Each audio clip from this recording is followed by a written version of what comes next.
Hey guys, how's it going? Hopefully you're doing fine today and welcome back on my channel. Et dans cette petite vidéo du jour, on va poursuivre l'étude des conditionnels en anglais. Donc en l'occurrence, on va s'intéresser aux conditionnels type 2 et type 3. The second conditional and the third conditional. Donc concrètement, on va voir pourquoi on utilise ces types de conditionnels, quand on les utilise et bien sûr leur structure pour bien comprendre comment ils fonctionnent. Mais avant de plonger dans le vif du sujet, n'oublie pas de t'abonner à cette chaîne merveilleuse, de cliquer sur la petite cloche pour les futures vidéos et de partager ce travail autour de toi. So let's not waste any more time and let's do this! Donc on va commencer par le conditionnel de type 2. Le conditionnel de type 2 est utilisé pour parler d'une situation qui est improbable. Par exemple, on pourrait dire « If I had more money, I would buy a car ».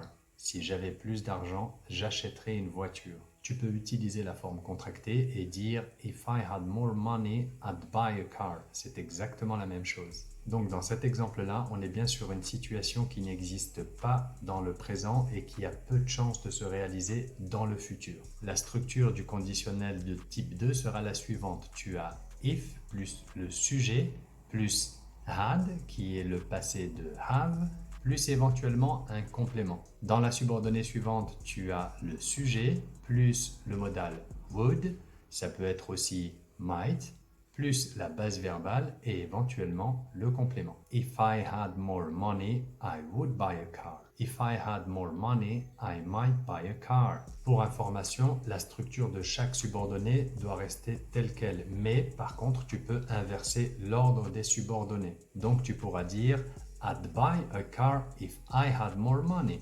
J'achèterais une voiture si j'avais plus d'argent. Ça ne change strictement rien au message. Get money, bitch!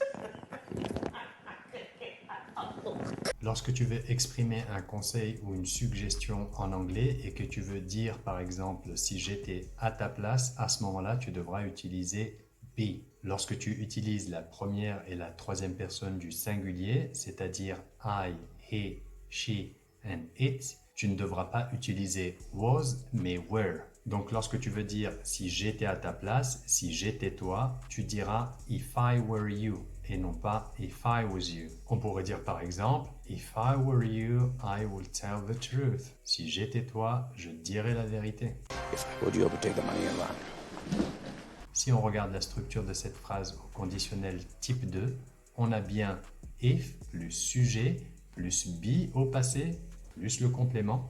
Et dans la subordonnée suivante, on a bien I plus le modal would plus la base verbale tell plus le complément the truth. If I were you, I would tell the truth. Ceci nous amène au conditionnel de type 3 qui nous permet de parler d'une action qui n'est pas arrivée. Donc ça nous renvoie au passé. Commençons par regarder la structure de ce conditionnel 3, the third conditional. Donc on a if plus le sujet, plus le past perfect, plus éventuellement un complément. Et dans la subordonnée suivante, on a le sujet, plus would have ou might have ou could have, plus le verbe au participe passé, plus éventuellement un complément. En exemple, on pourrait dire « If I had learned more, I would have passed the exam ».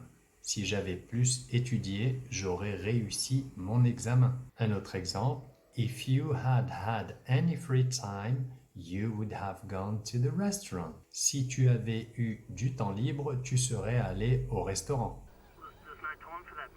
Donc, on va revenir sur la structure de ce conditionnel et la décortiquer. Donc, on a bien if plus le sujet plus le past perfect. Je te rappelle que le past perfect est constitué de have au passé, c'est-à-dire had, plus le participe passé du verbe. Dans notre exemple, if I had worked. Et dans la subordonnée suivante, on a le sujet plus le modal would, could ou might par exemple, plus le present perfect.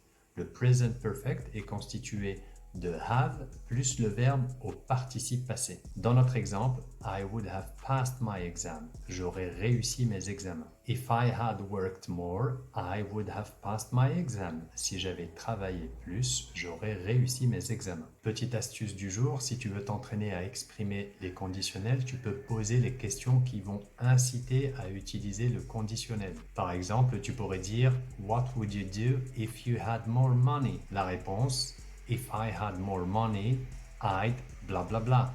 I would bla bla bla. Donc ta mission, si tu l'acceptes et tu vas l'accepter, c'est de me mettre une phrase dans la section commentaires avec chaque type de conditionnel qu'on vient de voir, c'est-à-dire le type 2 et le type 3. The second conditional and the third conditional. En tout cas, j'espère que la leçon a été claire pour toi et qu'elle t'a plu. It was unbelievable. Si c'est le cas, n'hésite pas à partager ce travail autour de toi et à lâcher un petit pouce bleu. So, thanks for watching, just take care, have a lovely day, of course, stay safe and talk to you soon. Cheers!